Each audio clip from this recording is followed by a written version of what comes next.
Run, he said softly, like it wasn't a warning but a promise. I didn't wait to ask why. I just ran.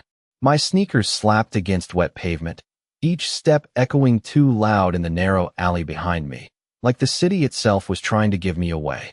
My lungs burned, sharp and immediate, the kind of pain that made it hard to think, but stopping wasn't an option. Not tonight. Not with him that close. I could hear his footsteps, steady, controlled, not even rushed. That was the worst part. I was sprinting, heart racing out of my chest, and he was just walking faster. Like he already knew how this would end. I turned the corner too fast, nearly slipping on a slick patch of concrete, catching myself against the brick wall just in time. My hands shook. My breath came out uneven, visible in the cold night air. This wasn't supposed to happen. I had planned everything. The timing, the route, the bus schedule down to the minute. 18 years old, and I thought I could finally leave without looking back. I should have known better. The sound of a car engine cut through the noise of the city. Low, smooth, expensive. Headlights flooded the street ahead of me, too bright, forcing me to slow down as I stumbled out of the alley and into the open. For a second, I froze. The car didn't belong here. It was too clean, too deliberate, parked at an angle like it owned the street. The driver's door opened before I could decide whether to turn back or keep going. He stepped out like he had all the time in the world. Tall, composed, dark coat falling perfectly into place like it had never known rain. He didn't look at me first. He looked past me, at the man who had just stepped out of the shadows behind me. The air shifted. I didn't understand it, but I felt it. Something silent, heavy, like a line had just been drawn across the street, and only one of them knew where it was. "You're on my street," the man in front of me said, his voice calm, almost bored. No yelling, no threats, just a statement. The kind that didn't need explaining. The footsteps behind me stopped. I didn't turn around. I didn't need to. I could feel the hesitation, the pause, the decision being made. Seconds stretched, thin and fragile, before the sound of retreat broke the silence. Slow at first, then gone, completely gone. I stayed where I was, unable to move, my body still locked in the rhythm of running even though my legs had stopped. The man in front of me finally looked at me then. Not quickly, not curiously, deliberately, like he was reading something written across my face that I didn't even know was there. My throat tightened. I should have said thank you. I should have run the other way. I didn't either. He took one step closer, close enough that I could see the sharp focus in his eyes, the kind that missed nothing. "Do you know him?" he asked. Simple question, straightforward, but something in the way he said it made it feel like the answer mattered more than anything else tonight. My fingers curled into my sleeves, still shaking. I opened my mouth, closed it. For a second, I thought about lying, about pretending none of this was real, about walking away and never looking back. But the truth was already sitting in my chest, heavy and impossible to ignore. I swallowed hard, forcing the words out before I could change my mind. "He." My voice cracked, barely there. I tried again. "He raised me." The silence that followed felt different this time. Not empty, not uncertain, calculated. The man in front of me didn't react the way I expected. He didn't look surprised. He didn't ask questions. He just went still, like something had just shifted into place. Something I didn't understand yet. His gaze dropped for a fraction of a second, then returned to mine, sharper now, colder. "That's not possible," he murmured, almost to himself. My heart skipped. "What?" I asked, but he wasn't looking at me anymore. He was already turning, already making a decision that didn't include my opinion. The passenger door of the car clicked open. "Get in," he said. Not a suggestion, not a request. I took a step back instinctively. "I'm fine," I said quickly, even though nothing about me was fine. "I just need to. You don't get to decide that anymore." His voice cut through mine, still calm, still controlled, but final in a way that made my chest tighten. I stared at him, something between fear and anger rising in my throat. "Why are you helping me?" The question came out before I could stop it. He paused then, just for a second, enough to look at me again, really look at me. "Because," he said quietly, "the man who was chasing you," his eyes didn't soften, not even a little, "works for me." I did not move, not right away. The open car door felt less like an invitation and more like a line I could not uncross once I stepped over it. My heart was still racing, but now it was not from running. It was from understanding that whatever had just happened was bigger than me, bigger than a bad night or a wrong turn. He works for you, I repeated, my voice unsteady despite my effort to sound in control. The man did not answer immediately. He adjusted the cuff of his sleeve like we were discussing something trivial, like I had not just been chased down a dark street by someone who knew my name. He should not have approached you, he said finally, his tone measured, each word placed with precision. That was not an apology. It was not even concern. It was correction. Something inside me tightened. You are saying that like it is a scheduling mistake, I said, taking another step back. Like he was late to a meeting. His eyes flicked to me, sharp enough to stop me mid-breath. Everything is a mistake, he said quietly, until I decided is not. The street felt colder after that. I wrapped my arms around myself, not for warmth, but to keep from shaking. I should have left. I knew that. But my legs would not listen, and the open door behind him felt like gravity pulling me forward. I am not getting in your car, I said, forcing the words out. It sounded stronger than I felt. For a second, I thought he might argue. He did not. He simply stepped closer, closing the distance between us without urgency, without pressure, like he already knew how this would end. You ran for 3 blocks, he said. Your breathing is uneven. Your hands have not stopped shaking since you came out of that alley. You are 18, alone, and someone who should not have been looking for you found you anyway. His voice did not rise. It did not need to. You are not fine. The way he said it stripped away the lie I had been holding on to. I looked away, swallowing hard. The truth sat heavy in my chest, louder than anything I could say out loud. I was handling it. I muttered, even though the words felt thin the second they left my mouth. Running is not handling, he replied. It is delaying. Silence settled between us again, but this time it was different. Not tense, not fragile, just inevitable. A car passed at the end of the street, headlights sweeping across us for a second before disappearing, leaving everything dim again. I realized then how empty the street really was. No one watching, no one stepping in. Just me and him and whatever world he belonged to. I hated that part. Hated how small it made me feel. If he works for you, I said slowly, forcing myself to meet his eyes again, then why was he chasing me? That was the question that mattered. That was the one I needed answered before I made any decision I could not undo. For the first time since I met him, something shifted in his expression. Not softer, just more focused, like I had finally asked the right thing. That, he said, glancing briefly down the street where the man had disappeared, is what I intend to find out. It was not comforting. Not even close. If anything, it made everything worse. Because if he did not know, then this was not controlled. This was not planned. And people like him did not like not knowing. I exhaled slowly, my thoughts racing faster than I could organize them. Every instinct told me to run again, to disappear before I got pulled deeper into something I did not understand. But another part of me, quieter and harder to ignore, knew I would not make it far. Not tonight. Not with everything already in motion. I looked at the open car door again, then back at him. If I get in, I said carefully, this does not turn into something I cannot leave, right? The question hung between us, fragile and almost naive. His gaze held mine, steady and unreadable. Everything turns into something, he said. Not a yes, not a no, just the truth as he saw it. My chest tightened. I hesitated for one more second. Then I stepped forward and got into the car. I expected the door to slam the moment I pulled it shut, like some invisible lock clicking into place, but it closed quietly, almost gently, sealing me inside a space that felt too controlled to be accidental. The interior smelled faintly of leather and something colder, something precise, like everything in this car had been chosen on purpose. I sat rigid in the passenger seat, hands folded in my lap because I did not know where else to put them, hyper-aware of every small movement I made. He got in on the other side without looking at me, his motions smooth and unhurried, like he had done this 1,000 times before and none of it required thought.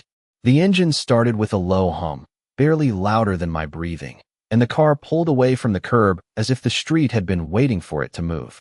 I watched the alley disappear through the window, the place where everything had shifted fading into the distance like it had never existed at all. Where are we going? I asked, my voice quieter now, not because I wanted it to be, but because something about this space demanded it. He did not answer right away. His hands rested lightly on the steering wheel, relaxed but controlled, his attention fixed on the road ahead.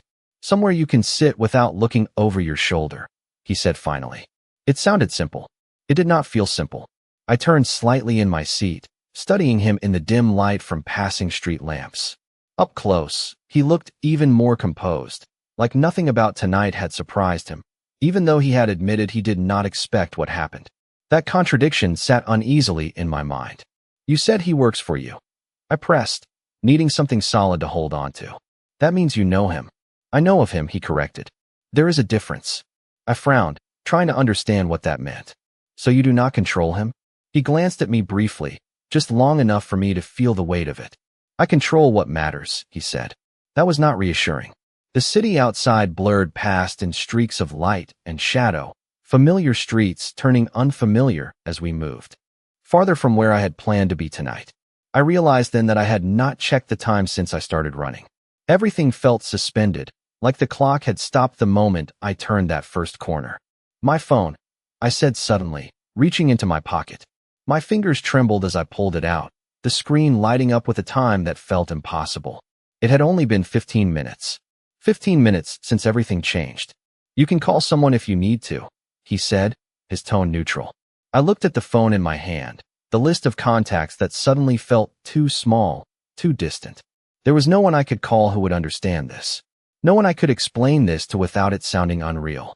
Slowly, I lowered the phone back into my lap. "There is no one," I admitted quietly. He did not react to that either, but something in the air shifted, subtle enough that I almost missed it. Not sympathy. Not exactly. Just acknowledgement.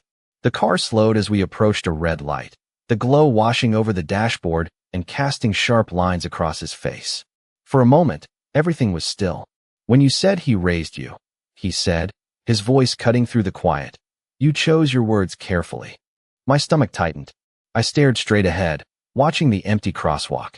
"It is complicated," I replied, the same answer I had given people my whole life when I did not want to explain. "Everything important is," he said. The light turned green, and we moved again. I hesitated, then asked the question that had been building in the back of my mind since I got in the car. "What happens when you find out why he was chasing me?" This time, he did not answer right away. The silence stretched longer, heavier, filled with something I could not quite name. When he finally spoke, his voice was lower, more deliberate than before. "That depends," he said, "on whether you were supposed to be found." My breath caught. I turned toward him, the meaning of his words settling in slowly, like something sinking beneath the surface. "And if I was?" I asked. He did not look at me. "Then this is not a coincidence," he said. The city lights reflected in the window, fractured and distant, and for the first time that night, I realized something that made my chest tighten in a way running never had. I had not just been running from someone. I might have been running into something all along. The car turned off the main road without warning, the noise of traffic fading behind us until all I could hear was the soft rhythm of the engine and my own thoughts catching up to me. The streets here were quieter, lined with tall buildings that looked expensive in a way I could not name, their windows dark but deliberate, like everything behind them was hidden on purpose. I shifted slightly in my seat, the weight of what he said still pressing against my chest. Not a coincidence. The words replayed in my mind, over and over, refusing to settle into something I could understand. "You think someone sent him after me?" I said slowly, testing the idea out loud, hoping it would sound less real once I heard it. He did not correct me. That was worse than if he had. The car slowed again, this time pulling up in front of a building that looked more like a private residence than anything else. No sign, no people outside, just a quiet kind of presence that made it clear it did not need to announce itself. He turned off the engine, but did not move to get out right away.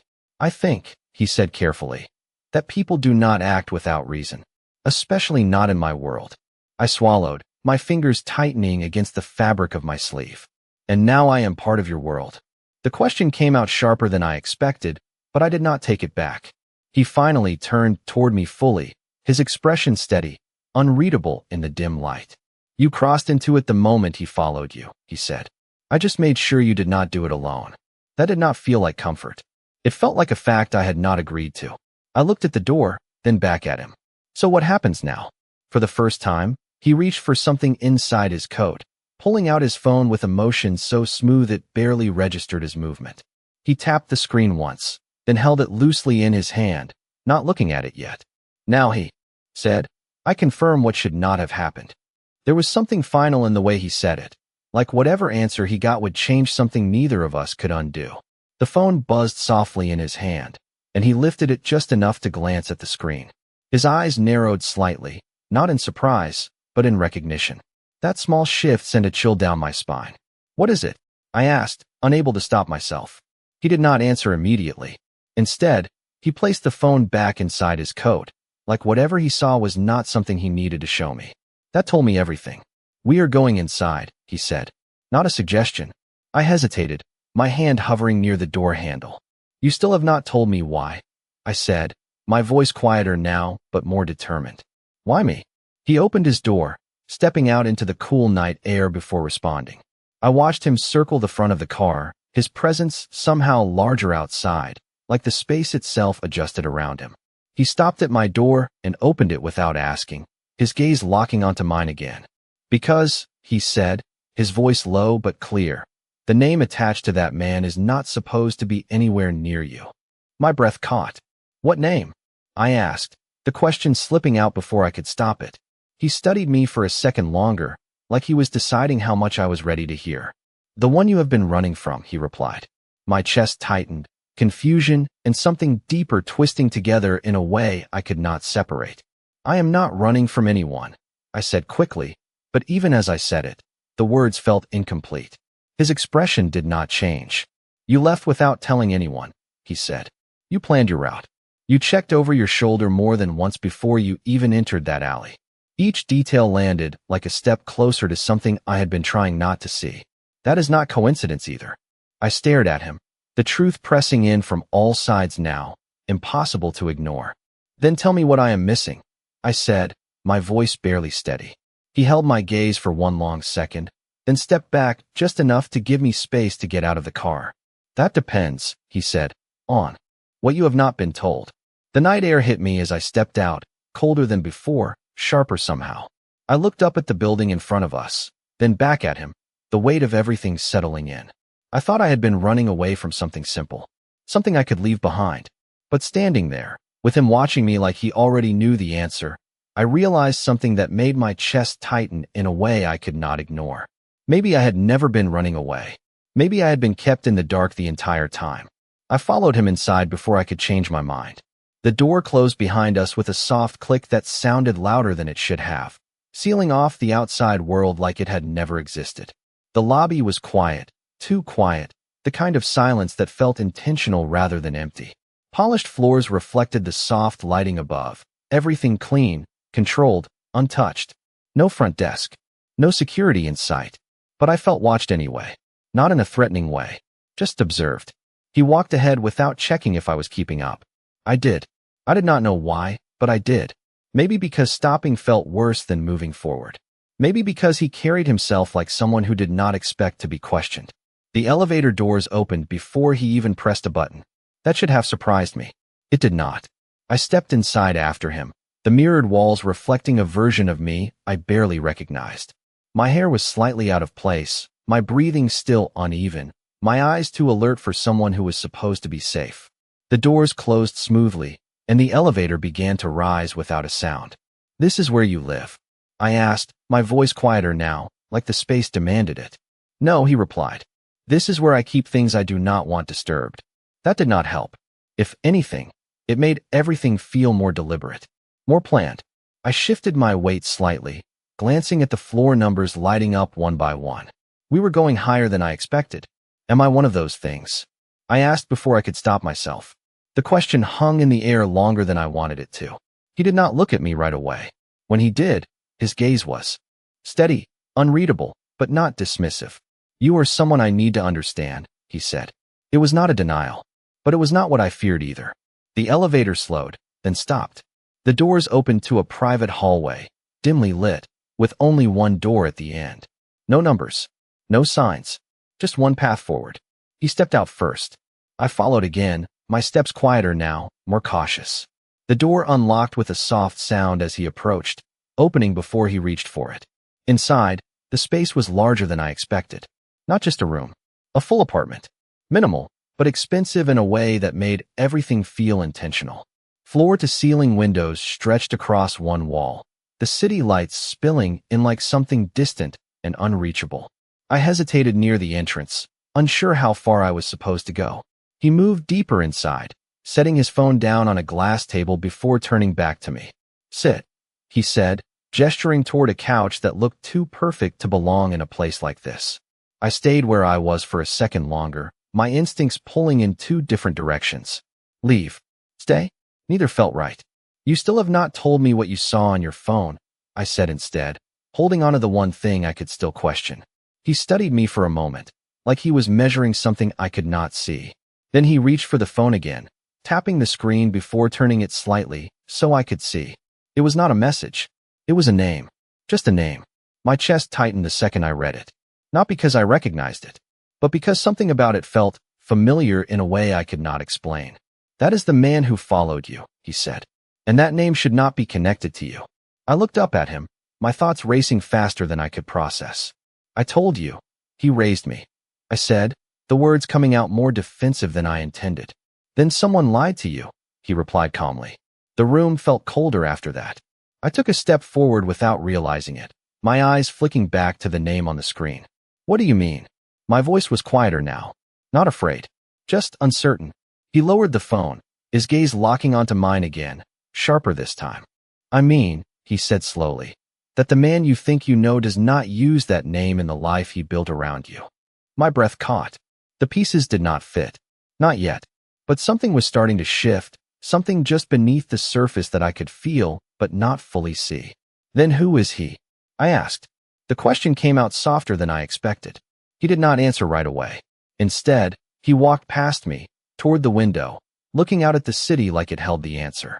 When he finally spoke, his voice was quieter, more deliberate than before. "That," he said, "is what changes everything."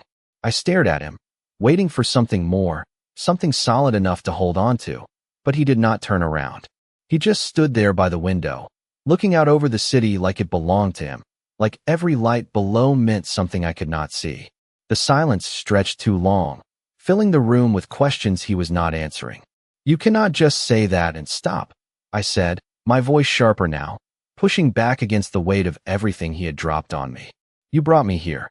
You showed me that name. You do not get to leave it there." He did not react right away. That calm, controlled stillness again. It made it hard to tell if he was thinking or if he had already decided what came next.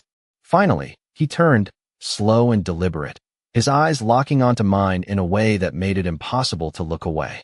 "The man you described," he said, "the one who raised you, what did he do?" The question caught me off guard. "What do you mean?" I asked. "His job, his routine, the life you saw." I hesitated, my mind scrambling to pull together something that had always felt normal until now. "He worked construction," I said slowly. "Long hours. Early mornings." He did not talk much about it. Just came home tired. Even as I said it, the memory felt thinner than it used to. Less complete. He watched me carefully, like he was listening to more than just my words. "And his name?" he asked. My chest tightened again. "Daniel Carter," I answered automatically. That part one never questioned. Never needed to. His expression did not change, but something behind his eyes sharpened, like a piece of a puzzle sliding into place. "That is not the name I have," he said. The room felt smaller after that. "Then you are wrong," I said quickly, but the confidence in my voice did not hold. "Not completely. I have documents," he replied. "Records that exist far outside the life you knew." I shook my head, stepping back slightly, my thoughts starting to fracture in ways I could not control. "No, that does not make sense. I lived with him. For years. You cannot just replace that with a file." "I am not replacing anything," he said calmly. "I am telling you that the version you saw was constructed." The word hit harder than anything else he had said. Constructed. Like my life had been something built, not lived. I turned away, pacing a few steps without realizing it, my hands running through my hair as I tried to make sense of it. Why would anyone do that? I asked, more to myself than to him. Why would he pretend to be someone else? "Protection," he said. "Control. Or because the truth would put you in danger."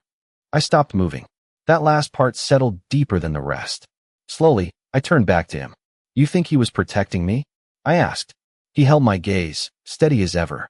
I think he was hiding something that now involves you. My stomach twisted. The room felt too quiet again, like every sound had been pulled out of it.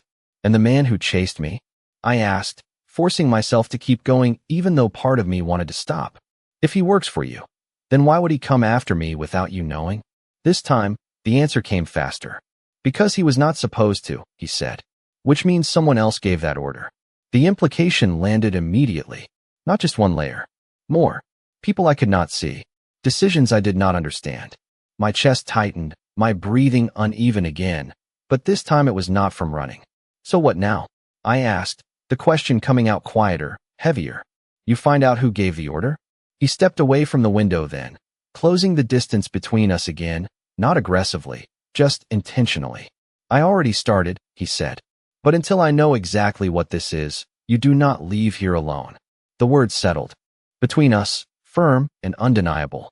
I met his eyes, searching for something I could push against, something I could argue with. You are not asking, I said.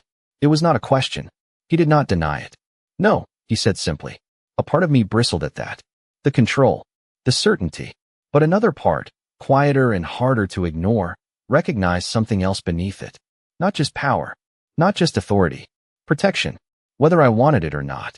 I exhaled slowly, my thoughts still racing, still trying to catch up to a reality that no longer felt stable. And if I try to leave anyway? I asked.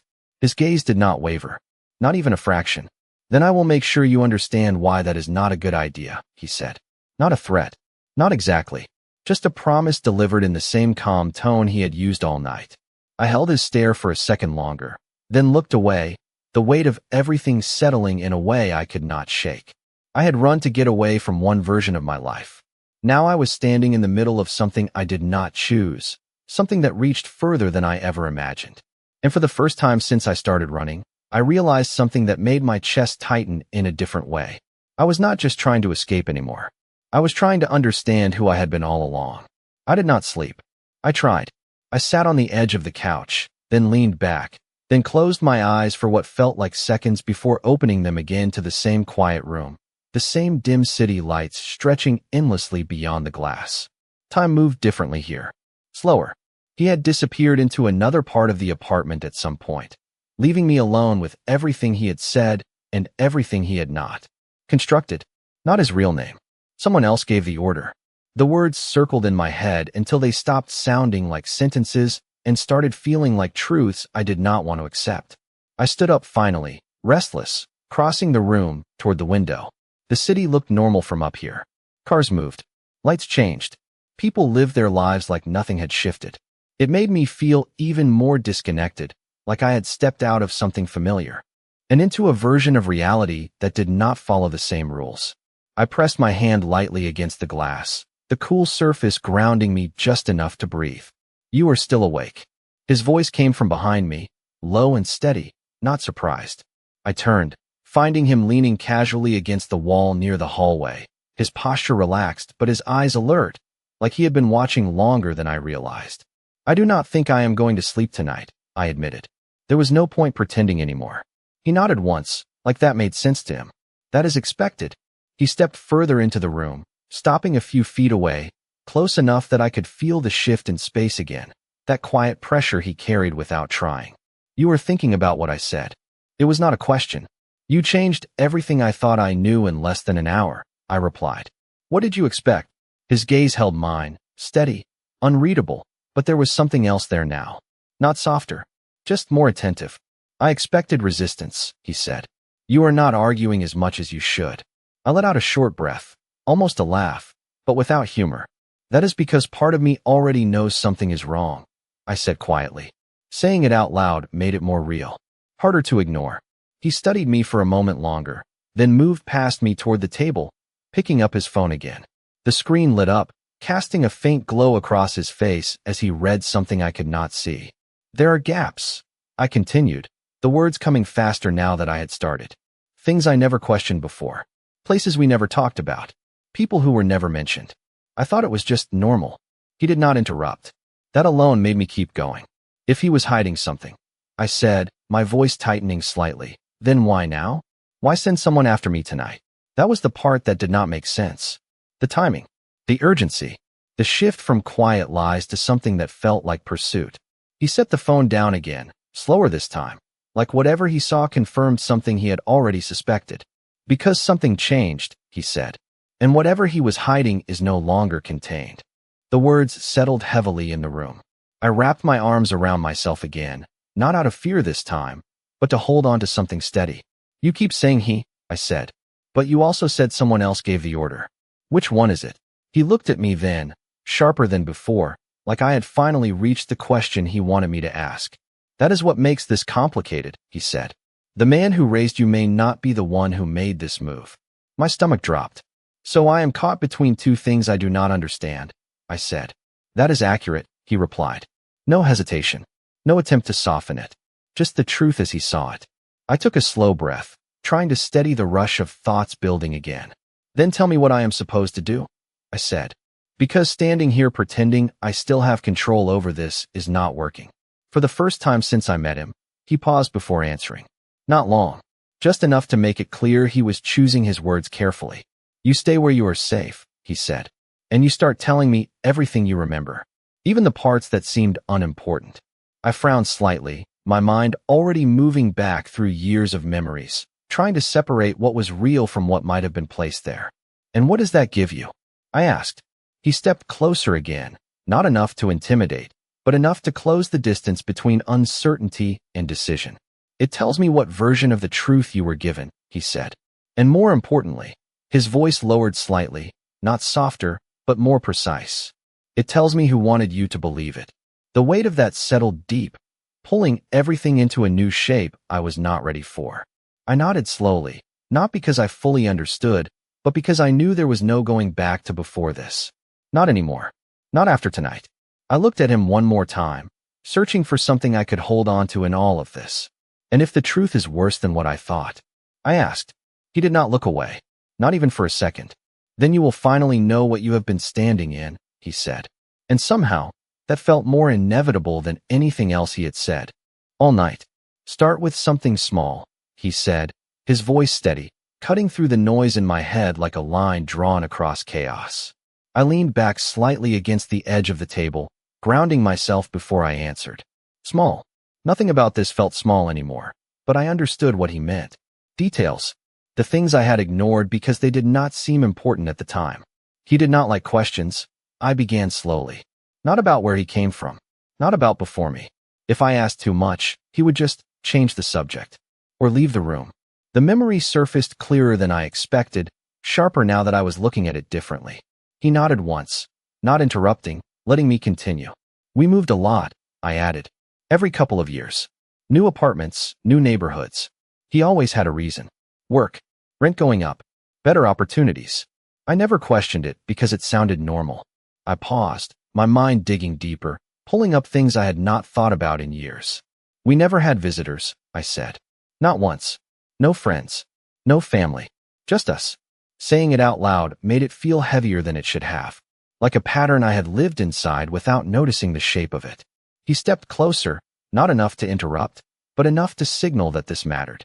Did anyone ever look for him? He asked. I frowned slightly, replaying memories, searching for something that fit that question. At first, nothing came. Then something small shifted. A moment. A detail I had forgotten. There was one time, I said slowly. I was maybe 12.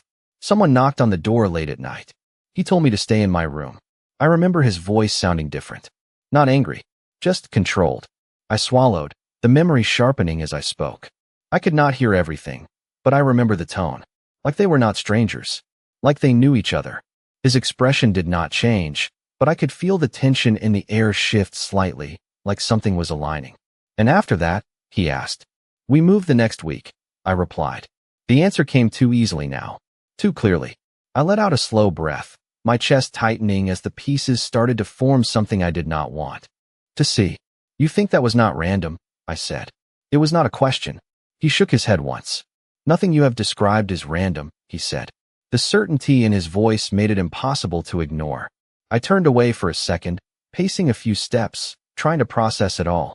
My entire life reduced to patterns I had never questioned. Movements I had accepted. Silence I had trusted. There is more, I said suddenly, stopping mid-step as another memory surfaced. This one sharper, heavier. He kept a box. Locked. Always locked. I saw it once when he forgot to hide it. I looked back at him, my pulse quickening again, but this time it was not fear. It was realization. There were papers inside. Names. Numbers. I did not understand them then, but I trailed off, the implications settling in before I could finish. But now you do, he said quietly. I nodded once, my throat tight. It was not just a life, I said. It was something else.